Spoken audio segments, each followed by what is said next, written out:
Yang namanya bahagia itu kan sesuatu yang memuaskan kita. Puncaknya kepuasan yaitu kalau kita mengalami visio beatifika, memahami hakikatnya Allah sampai ke level esensi, hidup ini jadi sangat ringan, sangat membahagiakan. Sederhananya begini, kalau kita tanya ya, apa sih yang membuat teman-teman menganggap hidup ini berat? Kurang uang, kuliah ndak lulus-lulus, pacar nggak dapet-dapet, bapak ibu kos galak, atau apa saja. Banyak sekali mungkin beban hidupmu. Tapi begitu kesadaranmu naik level pada kesadaran ilahiyah, semua itu akan jadi seperti setetes air di tengah samudera.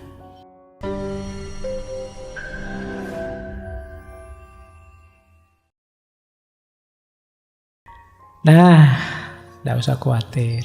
Sekarang kita masuk ke kebahagiaan yang sempurna. Apa sih kebahagiaan yang sempurna, yang tertinggi? Kok tadi semuanya ditolak?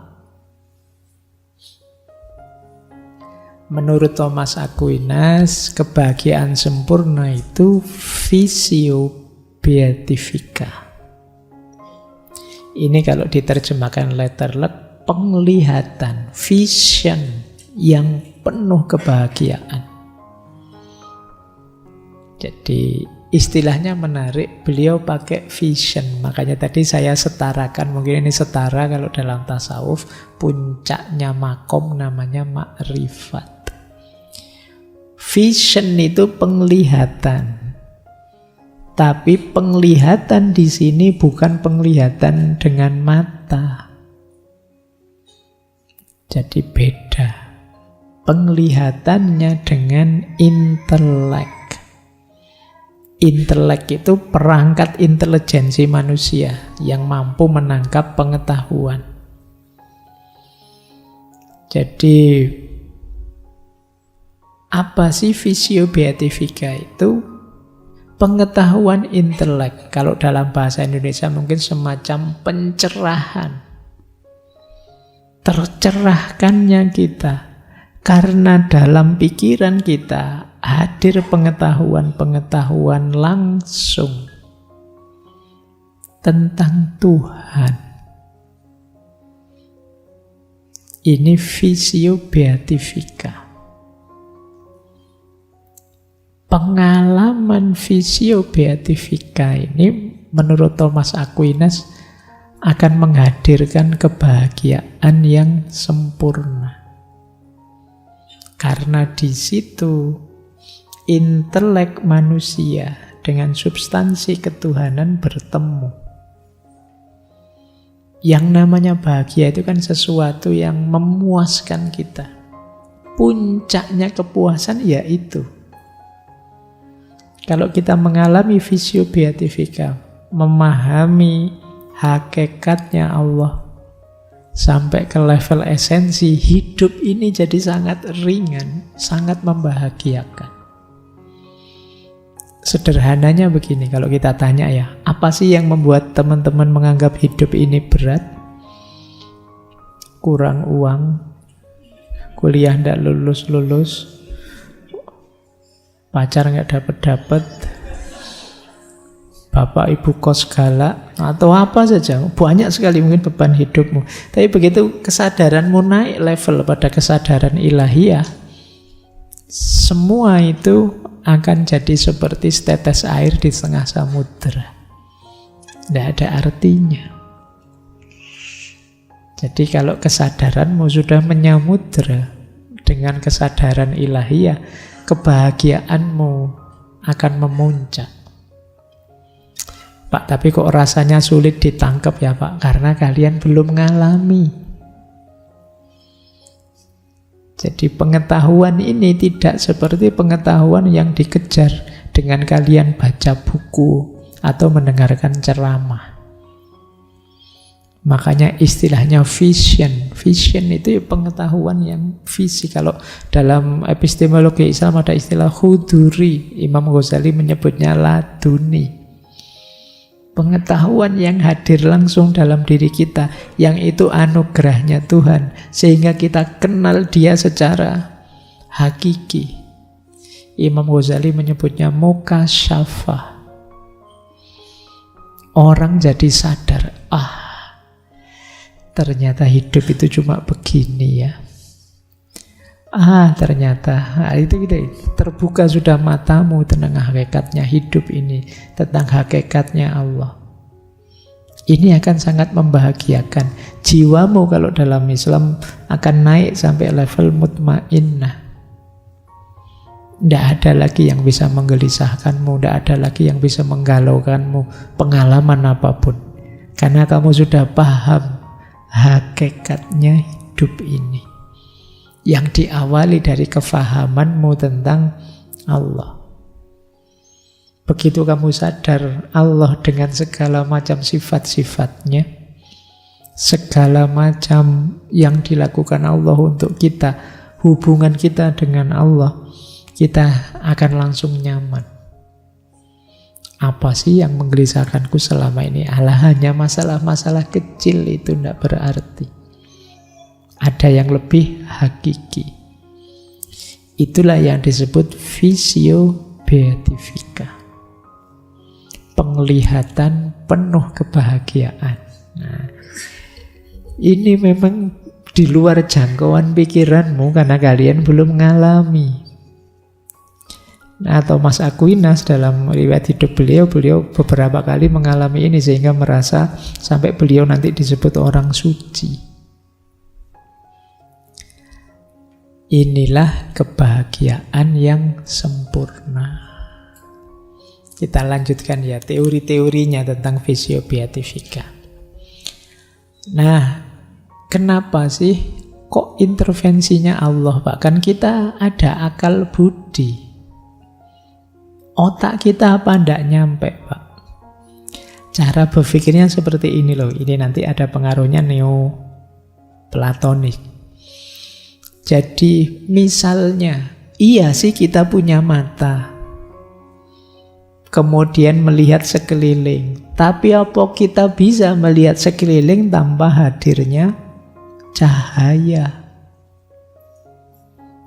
Sesehat apapun mata kita, lampunya mati, tidak ada matahari, selesai. Kita tidak bisa lihat apa-apa. Jadi pandangan kita ya tadi gelap. Loh, mata kita yang sehat tadi sama seperti akal yang sehat. Kalau tidak ada pencerahan cahaya dari Allah, ya kita tidak akan mengalami visio beatifika tadi. Itulah mengapa limpahan cahaya, pencerahan cahaya dari Allah dalam akal budi kita, orang menyebutnya iluminasi. Iluminasi itu pencahayaan. Berarti kita dicahayai pikiran kita sehingga terang. Ketika terang, bisa berpikir jernih. Seperti mata, ketika dicahayai ruangan yang semula gelap, lampu dinyalakan, baru kita bisa melihat. Tanpa ada terang, tanpa ada cahaya dari Allah, intelek tidak bisa memahami atau melihat Allah. Padahal inilah kebahagiaan yang tertinggi. Nah, penglihatan semacam ini akan sangat membahagiakan. Mungkin teman-teman pernah ingat ada cerita dalam tasawuf itu, seorang sufi besar, Syekh Abu Yazid Bustami, yang mengomentari Nabi Muhammad waktu Mi'raj. Rasulullah itu waktu Mi'raj kan ketemu Allah, ngobrol langsung. Ini dalam dunia tasawuf, inilah kenikmatan tertinggi. Bisa dalam tanda petik berhadapan dengan Allah. Yang dikejar-kejar para sufi kan ini, ingin dekat, berhadapan-hadapan dengan Allah. Dan Rasulullah mengalami langsung. Meskipun Rasulullah kembali lagi ke umatnya yang disindir oleh Syekh Abu Yazid Bustami, seandainya aku Muhammad, kalau sudah mengalami momen itu aku tidak mau balik lagi sudah. Itu puncaknya kenikmatan. Tapi kan Rasulullah sayang sama kita. Makanya beliau kembali lagi. Senikmat apapun beliau masih peduli kita, tidak tega sama kita. Kalau Rasulullah tidak balik, ya tambah tidak karu-karuan hidup kita. Beliau masih ingin kita semua mencapai kenikmatan yang sama, makanya beliau balik kembali. Sayangnya yang diperjuangkan kayak kalian.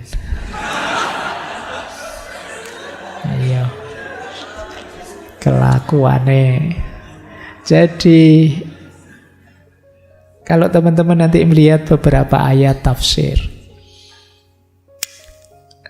ada ayat yang artinya wajah-wajah mereka berseri-seri ketika nanti di surga. Puncaknya nikmat di surga ternyata juga melihat Allah. Nah, para sufi mengalami kenikmatan itu lewat aktivitas pembersihan diri sehingga Allah ridho dan menganugerahkan cahaya. Itulah yang disebut iluminatif, pencahayaan dari Allah. Dan ini sangat membahagiakan. Itu mengapa dikejar-kejar mati-matian oleh para sufi makom ma'rifat, makom musyahadah ini. Ketika orang mengalami ini, seluruh hidupnya diwarnai kesadaran ilahiyah. Kesadaran hadirnya Allah, kasih sayangnya Allah. Dia sudah tidak ingin lagi apa-apa selain Allah saja. Karena sudah merasakan indahnya Allah. Mungkin dulu pernah saya ceritakan, kalau saya tidak lupa ya. Ada seorang sufi, namanya, kalau tidak salah namanya Hafid. Beliau ini hanya tukang penunggu toko roti. Satu ketika ada anaknya bangsawan beli roti ke tempatnya. Perempuan, dan cantiknya luar biasa. Wah, Hafid ini kan anak muda ABG normal. Ketemu pembeli secantik itu, dia langsung jatuh cinta. Terbayang-bayang terus wajahnya. Cuma dia tahu diri, siapa aku, siapa dia. Dia anaknya bangsawan pembesar, saya hanya tukang roti. Itu misalnya nekat, hasilnya benjol-benjol mesti.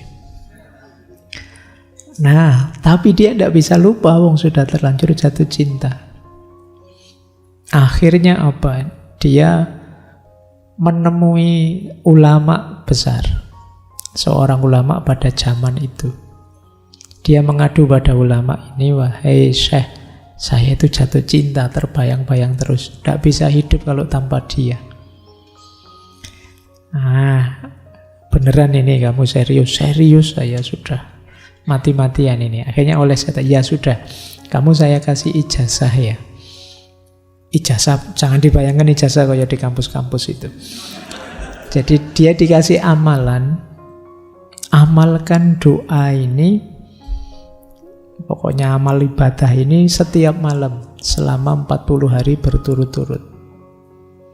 Nanti di malam ke-40 ada malaikat yang datang padamu.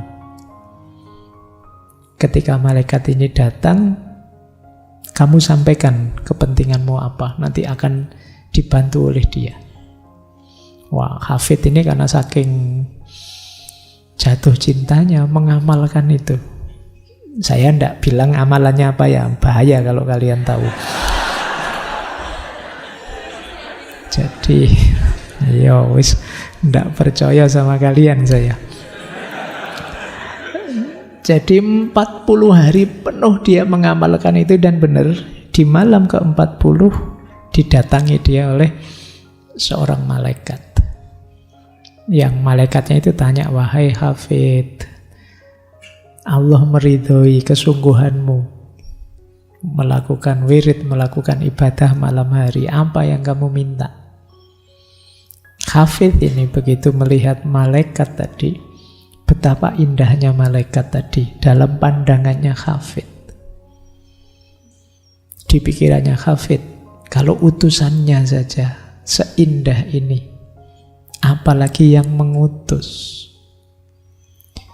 Wah, saking terpesonanya oleh malaikat tadi, Hafid terus bilang, saya ingin Allah saja.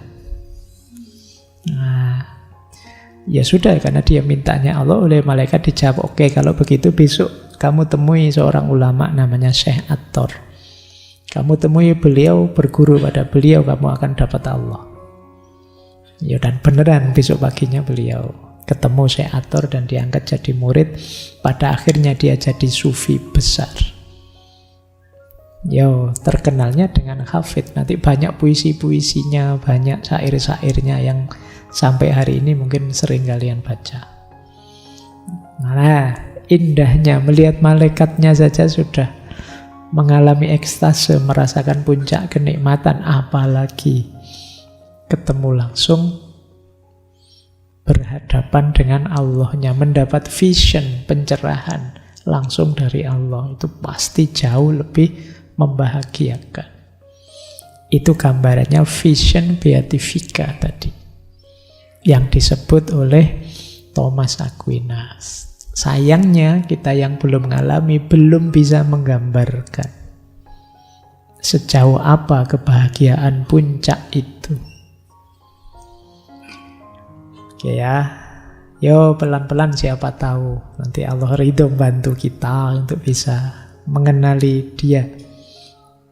Ada cahaya serba sedikit yang dipancarkan pada kita. Saya lanjutkan. Kenapa sih kok vision tadi dipersepsi sebagai puncak? Karena tidak mungkin puncak kebahagiaan itu ada di makhluk. Semua tadi, kekayaan, kemasyhuran, dan lain sebagainya, itu kan hubungannya dengan makhluk. Kalau hubungannya dengan makhluk pasti temporer, sementara. Padahal ini kebahagiaannya harus sempurna. Berarti kebahagiaan yang sempurna itu ya adanya berhubungan dengan Kholiknya, penciptanya. Yang namanya kebahagiaan sempurna pasti dia harus universal, baik terus, bahagia terus, nikmat terus. Dan ini tidak mungkin kita temukan di luar Tuhan, di luar Allah. Itulah mengapa kebahagiaan puncak pasti berhubungan dengan Allah. Jadi mengalami vision beatifika itu mengalami bahagia level Allah. Inilah yang dimaksud oleh Thomas Aquinas. Puncaknya kebahagiaan itu Allah. Baik, sayangnya kebahagiaan sempurna ini sangat sulit. Bahkan bisa dikatakan mustahil untuk kita hidupkan di dunia ini. Kecuali orang-orang tertentu yang mampu menyucikan jiwanya. Nah, makanya nanti jadi geser ke mistik, geser ke tasawuf. Kenapa? Ya pengetahuan sejati tentang Tuhan perlu kemampuan yang sejati juga. Dan itu bisa diperoleh dari orang yang telah menyucikan jiwanya. Jiwa ini kan nanti wadah hadirnya pengetahuan. Kalau jiwa masih kotor, pengetahuan yang murni sejati tidak akan bisa masuk.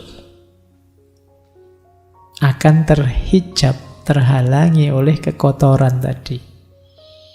Jadi jalannya tetap melalui penyucian jiwa. Meskipun jenisnya pengetahuan, pemahaman kita tentang Allah, tetap kita perlu menyucikan jiwa. Jalur-jalur sufistik, jalur-jalur tazkiyatun nafas kalau dalam Islam itu ya setara dengan ini, melalui menyucikan jiwa, penjernihan hati. Kuncinya ada di sini.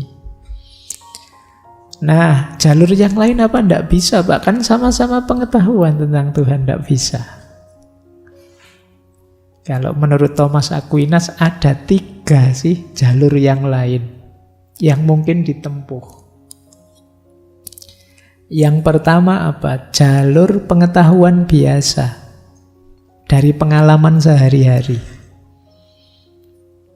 Kan kita bisa, Pak, merasakan hadirnya Allah sehari-hari dalam hidup kita. Di sekeliling kita kan Allah hadir, iya sih. Tapi kalau kita berangkat dari situ, khawatirnya masih tidak terlalu jelas. Mungkin tercampur-campur. Allah kita setarakan dengan alam, dengan makhluk-makhluk rohani, bahkan dengan manusia. Jadi kalau melewat pengetahuan umum yang kita peroleh dari pengalaman sehari-hari, bukan melalui perjalanan spiritual, ya khawatirnya masih kabur, masih rancu. Ada mungkin melalui pembuktian-pembuktian, Pak, demonstration. Dulu kita pernah mengkaji pembukti adanya Tuhan. Kalau tidak salah ada 7 cara membuktikan Tuhan. Ada argumen sebab pertama, ada argumen ontologis, ada argumen teleologis, macam-macam itu. Tapi kan waktu kajian itu kita tegaskan semua bukti lemah. Kalau tidak percaya boleh diulang. Bukti-bukti rasional adanya Tuhan. Semua bukti ada kelemahannya. Ya tak kasih contoh ya, apa wis? Yang paling populer, kalian kan sering pakai sebab pertama. Segala sesuatu ada sebabnya. Maka barang A ada sebabnya B. B sebabnya C, terus sebab. Tapi ini kan harus ada titik awal sebabnya. Harus ada sebab yang tidak disebabkan oleh apa-apa, yang tidak ada sebabnya. Nah, terus yang tidak ada sebabnya ini kita sebut Tuhan. Loh, itu secara logis kan juga tidak mulus juga. Misalnya, bayangkan tadi di awal kita bilang segala sesuatu ada sebabnya. Tapi di belakang kita bilang harus ada sesuatu yang tidak ada sebabnya. Ini kan kontradiksi, tabrakan. Yang kedua, siapa berani menjamin sebab yang pertama ini hanya satu? Apa tidak bisa sebab yang pertama itu 2, 3, 4 misalnya?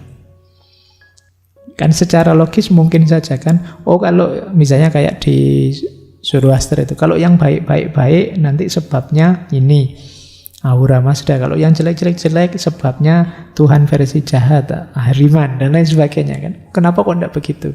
Kenapa kok kita pastikan satu? Kan mungkin saja 2. Di dunia ini ada baik, ada buruk. Nanti yang sebab pertamanya baik dengan sebab pertamanya buruk bisa berbeda. Ini secara logis, pembuktian itu akan selalu ada lemahnya. Apapun itu jenis pembuktian. Apalagi yang namanya pembuktian itu kan yang mengupayakan manusia. Karena yang mengupayakan manusia yang tidak sempurna, tentu saja selalu ada celah-celah tidak sempurnanya di situ. Jadi yang kedua berarti apa? Pengetahuan tentang Allah itu tidak bisa sih hanya lewat demonstrasi rasional, pembuktian sepotong-sepotong. Lewat pengetahuan umum tidak, lewat pembuktian juga tidak. Gimana kalau melalui iman, Pak? Pokoknya kita diberi informasi, percaya saja. Kata Thomas Aquinas, iya sih iman itu jadi dasarnya. Tapi iman saja tidak bisa mendatangkan kebahagiaan puncak. Kenapa? Karena iman saja sifatnya pasif bagi intelektual. Iman itu kan kita percaya saja. Saat kita percaya kan pikiran, akal, budi berhenti. Ketika akal budi berhenti, ya sulit. Padahal tadi sumbernya bahagia itu kan yang kita raih keaktifan akal budi kita. Yang kedua, yang kita sebut iman, yang kita percaya, itu kan bukan karena kita mengalami, tapi karena kita diajari oleh orang lain. Keimanan kita itu kan hasil diajari orang semua kan. Kita diajari ustadz kita, guru kita, dari buku ini, buku itu yang terus kita percaya. Oh, saya Quran langsung kok Pak. Bisa bahasa Arab? Nggak bisa Pak. Ya berdoa. Ya mesti oleh orang yang kamu anggap ngerti Al-Quran. Kan paling begitu. Sumbermu otoritas yang kamu percaya. Nah kalau sumbernya seperti ini, ya isi keimananmu kan dari otoritas yang kamu percaya. Berarti ya tidak sejati juga. Ada jalur tadi yang info tentang Allah yang langsung melalui pencerahan darinya. Inilah yang jadi puncaknya kebahagiaan. Jadi bukan dari pengetahuan, bukan berarti pengetahuan ini salah. Tapi dia tidak bisa membawa pada pencerahan iluminatif tadi, visio beatific tadi, tentang ketuhanan, yang di situ kita merasakan puncaknya kebahagiaan. Baik, kita lanjutkan. Nah, lah terus apa gunanya Pak akal budi? Kok tadi sifatnya iluminatif? Apa gunanya intelek dalam kebahagiaan? Intelek itu, intelijensi itu nanti adalah wadah dan penggeraknya kebahagiaan. Logikanya begini. Manusia disebut manusia karena dia menginginkan atau menghendaki sesuatu. Aktivitas menginginkan atau menghendaki itu kan aktivitas intelek, aktivitas akal budi kita. Berarti yang menggerakkan manusia itu intelek. Termasuk yang menginginkan kebahagiaan. Berarti apa? Selain wadah kebahagiaan, dia juga yang mengarahkan manusia pada kebahagiaan. Karena akal budi kita masih sehat, terus kita menginginkan kebahagiaan. Kalau sedang stres, depresi, mungkin kita tidak mikir ke sana, tapi ketika sehat kita mengarah ke situ. Di situ gunanya pikiran. Jadi kalau tidak mencita-citakan ke sana, ya tidak mungkin nanti menuju ke sana. Kalau tidak menuju ke sana, bagaimana kita dapat pencerahan tadi? Inilah peran pertama yang dijalankan oleh akal. Yang kedua, dari intelek yang kita miliki ada dua kegiatan. Yang pertama spekulatif kontemplatif, yang kedua praktis. Spekulatif kontemplatif itu isinya refleksi-refleksi dalam tentang hidup ini, hakikatnya, rahasianya, dan lain sebagainya. Tapi kalau intelektual yang praktis, itu yang mikir yang praktis-praktis. Ini kalau sumuk gini apa yang dilakukan, ya ini karena itu praktis-praktis. Tapi yang kontemplatif, spekulatif, itu kita belajar merenungi hidup ini, menemukan rahasia-rahasia, hakikat-hakikatnya. Dan inilah yang disebut kegiatan berpikir paling tinggi, kontemplasi. Inilah nanti yang menyambungkan kita dengan Allah. Tanpa aktivitas ini, hidup kita tidak tersambung dengan Allah. Kalau tidak tersambung dengan Allah, bagaimana bisa terjadi iluminasi tadi, pencerahan-pencerahan. Meskipun jalurnya jalur anugerah Allah, ya tetap kita perlu intelek. Karena sarananya tadi itu, tadi kan dicahayai intelek kita. Ketika dicahayai dia bisa melihat. Jadi persepsinya awas keliru. Ada yang bilang kalau sudah tasawuf tidak butuh akal. Loh, akal itu yang untuk memahami. Kalau tidak ada pemahaman bagaimana kita bisa jalan? Kayak tadi loh, ini kalau tidak ada cahaya, mata kita meskipun melek lebar-lebar tidak bisa lihat apa-apa. Tapi ada banyak cahaya sekalipun kalau mata kita merem, ya tetap gelap. Maka intelek tetap harus terbuka. Itulah gunanya anugerah Allah namanya intelektual, akal budi kita. Sering saya bilang akal budi jangan hanya direduksi pada rasio dan panca indera ya. Zaman ini akal budi itu masih luas definisinya. Tidak sekedar rasional, instrumental, dan panca indera. Di situ masuk juga naluri, intuisi, termasuk imajinasi dan lain sebagainya. Baik. Masih kuat? Pokoknya malam hari ini rada abot, tidak apa-apa ya. Sopo ngerti ada yang bisa nyampe puncaknya kebahagiaan. Kita lanjutkan. Nah, sekarang penghalangnya. Wah, ini yang panas kalian sudah kalau sampai sini ya. Tadi sudah mau makrifat ya, begitu dibilangi penghalangnya apa Pak? Dosa. Wah, sudah. Jadi penghalangnya kebahagiaan itu dosa. Ini kalau dijelaskan secara abstrak saja sebenarnya ya wajar saja sih.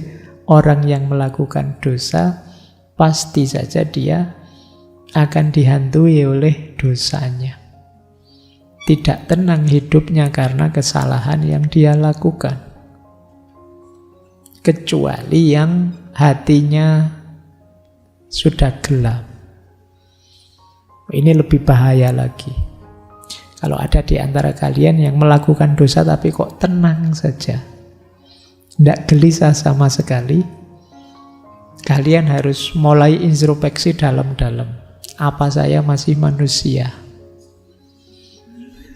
Iya, karena di antara cirinya manusia itu ada istilah sense of guilty, rasa bersalah, rasa berdosa ketika melakukan salah, melakukan dosa. Kok kalian bohong pada orang lain dan tenang saja, tidak apa-apa, tidak ketahuan saja, dan kamu nyaman saja hidupmu, ya kemungkinan sense of guilty tadi mati. Itu lambang dari matinya hati nuranimu. Dan hati nuranimu itu simbol utama kemanusiaanmu. Jadi dosa bisa mengukur sejauh mana kita masih manusia atau bukan. Ketika kita melakukan banyak dosa dan tenang saja, nyaman saja, asik saja, jangan-jangan sisi kemanusiaan kita sudah mulai terkikis. Di situ kita mulai turun derajat dari ahsanut taqwim menjadi asfala safilin. Kita disebut oleh Al-Quran serendah-rendahnya kerendahan. Mungkin lebih rendah dari binatang. Kenapa lebih rendah dari binatang? Binatang melakukan kekejian, kekejaman karena dia memang tidak punya akal budi. Sementara kita ada kendali akal budi tapi tidak jalan. Berarti kan kita lebih jelek dari binatang atau hewan. Nah, itu yang disebut asfala safilin tadi. Makanya ayo latihan. Meskipun kita manusia tidak bersih dari dosa, tapi semoga kita tetap punya rasa salah, rasa dosa kalau memang melakukan dosa. Jangan sampai mati sense of guilty kita. Kalau mati bahaya. Nah, Sekarang hubungannya dengan kebahagiaan. Kebahagiaan itu terjadi, kebahagiaan bisa terjadi kalau kita tidak terhalangi oleh dosa. Dosa itu apa sih yang menghalangi kebahagiaan? Ada 3 aspek kemampuan jiwa yang bisa jadi sumbernya dosa. Sumbernya ya, kalau dosanya ya kita tahu, tapi akarnya di mana? Akarnya di 3. Akal budi, keinginan, dan kehendak. Nah, tadi sudah saya jelaskan ya, bedanya keinginan dengan kehendak. Kalau keinginan itu cita-cita kita untuk meraih yang di luar diri. Jadi karena terdorong oleh luar diri, maka kita menginginkannya. Kalau kehendak itu muncul dari dalam diri. Apa dosa yang berhubungan? Yang pertama tadi akal budi. Yang berhubungan dengan akal budi apa?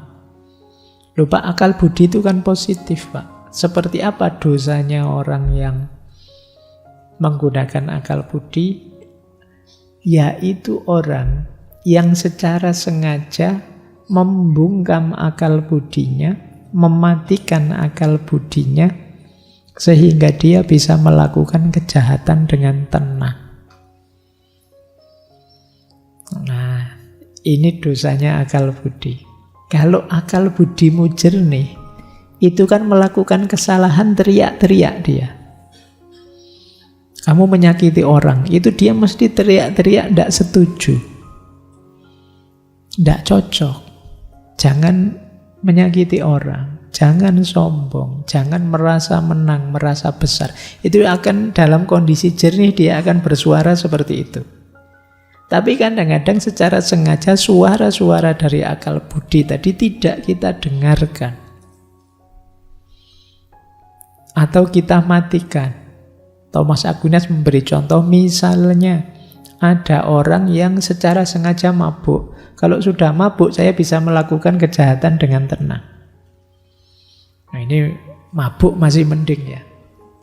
Kadang-kadang kalian tidak mabuk sih, tapi kelakuannya kayak orang mabuk. Nah, ini lebih dosa lagi. Orang yang mabuk tadi mungkin karena tidak kuat dia, kalau sadar melakukan kesalahan, dia tidak kuat dirinya. Nah, kadang-kadang kita tidak mabuk pun melakukan kesalahan. Yang seperti ini pasti jauh dari kebahagiaan. Yang kedua, sumbernya dosa apalagi? Keinginan. Keinginan itu maksudnya apa? Keinginan kita memperoleh kenikmatan duniawi saja, titik. Ingin seneng saja, ingin enak saja, ingin asik saja. Ini jadi sumbernya dosa. Mungkin di sini ada yang hobi, ada yang hobinya main slot. Iya. Itu kan saya tahu kalian ingin senang, ingin nyaman, ingin nikmat. Mungkin dapat poin banyak dan macam-macam, dapat bonus ini, bonus itu. Terus kamu ketagihan. Tapi karena kalian tidak ngerti batasmu, akhirnya jadi sumbernya dosa. Mungkin ada yang masih rajin buka situs-situs yang diblokir itu. Wah, itu kan kamu tahu bahwa sebenarnya itu tidak boleh sih. Akal budimu mungkin teriak-teriak. Tapi karena kamu pingin senang, pingin nikmat, maka kamu tidak peduli dengan suara-suara akal budi. Itu keinginan namanya. Jadi sumbernya dosa. Yang ketiga sumbernya dosa lagi, kehendak. Kehendak itu maksudnya, tadi kan kehendak itu yang muncul dari dalam diri. Contohnya di situ, Dosa karena kehendak itu ketidakteguhan kita saat melakukan kebaikan. Diri kita itu dalam kondisi murni selalu mengajak pada kebaikan. Tetapi ketika kita tidak teguh, mudah tergoda, akhirnya kita tidak istiqomah. Kebaikan yang awalnya selalu terus jadi kadang-kadang. Yang kadang-kadang bisa saja akhirnya tidak pernah lagi. Kenapa bisa begitu? Kurang teguh kita dalam kebaikan. Nah, ini dosanya kehendak. Dulu saya rajin ngaji kok Pak. Sekarang ya masih kadang-kadang lah Pak. Kemarin ngaji, lupa Pak. Nah, mungkin yang akan datang sudah tidak pernah lagi Pak. Bisa begitu. Kenapa? Mental kita tidak teguh dalam kebaikan. Ada godaan sedikit saja kita terus nggak jadi. Mau sholat tahajud, ada temennya, wah anak soleh nih, wah nggak jadi, wes malu. Nah, kita kurang teguh. Padahal kamu tahu itu kebaikan. Nah, jadi 3 ini sering jadi sumbernya dosa yang menghalangi kebahagiaan. Dilanjutkan oleh Thomas Aquinas, jangan lupa, dosa itu semakin berulang, semakin mengakar. Lama-lama dia jadi karakter, tumbuh dalam diri kita. Pada akhirnya ya dosa akan jadi biasa. Kalau sudah jadi biasa ya hilang rasa sudah, sense of guilty tadi hilang. Karena diulang-ulang. Bohong sekali, kamu grogi. Bohong 2 kali, groginya tinggal setengah. 3 kali bohong sudah nyaman, sudah santai.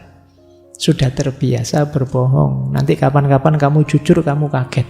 Wah, saya ternyata masih bisa jujur. Kenapa? Biasanya kamu bohong. Jiwamu tercetak sebagai seorang pembohong. Nah, ini dosa-dosa yang menghalangi kebahagiaan. Jadi kalau ingin bahagiamu memuncak, selain membersihkan jiwa juga menghentikan dosa secara kamu sadari. Ya paling ndak kadang-kadang kita memang khilaf, semoga dosa kita karena tidak sengaja, bukan yang secara sengaja dilakukan. Karena lama-lama kalau secara sengaja itu akan mengakar jadi karakter. Baik, saya kira itu untuk malam hari ini. Jadi dari Thomas Aquinas, mungkin teman-teman perlu mengulang lagi, dipahami satu-satu. Di situ ada pandangan-pandangan tentang mana yang bukan kebahagiaan sejati, mana yang kebahagiaan sejati, mana yang tidak sempurna, mana yang sempurna. Syarat-syaratnya apa? Penghalangnya apa? Itu saja bisa teman-teman tangkap, sudah alhamdulillah. Paling tidak untuk yang tidak kebahagiaan sempurna, bukan berarti kita dilarang, tapi jangan tertipu. Jangan tertipu oleh kekayaan, jangan tertipu oleh kemasyhuran, jangan tertipu oleh persahabatan dan lain sebagainya. Sementara puncak kebahagiaan tadi, yang itu adalah vision, visi kita, kemakrifatan kita pada Tuhan, ya mari kita upayakan sejauh yang kita mampu. Meskipun mungkin setahap demi setahap, kalau dalam tasawuf itu ada makom-makomnya yang harus kita daki. Paling tidak ya kita ini hidup sekali, semoga merasakan nikmatnya puncak kebahagiaan tadi.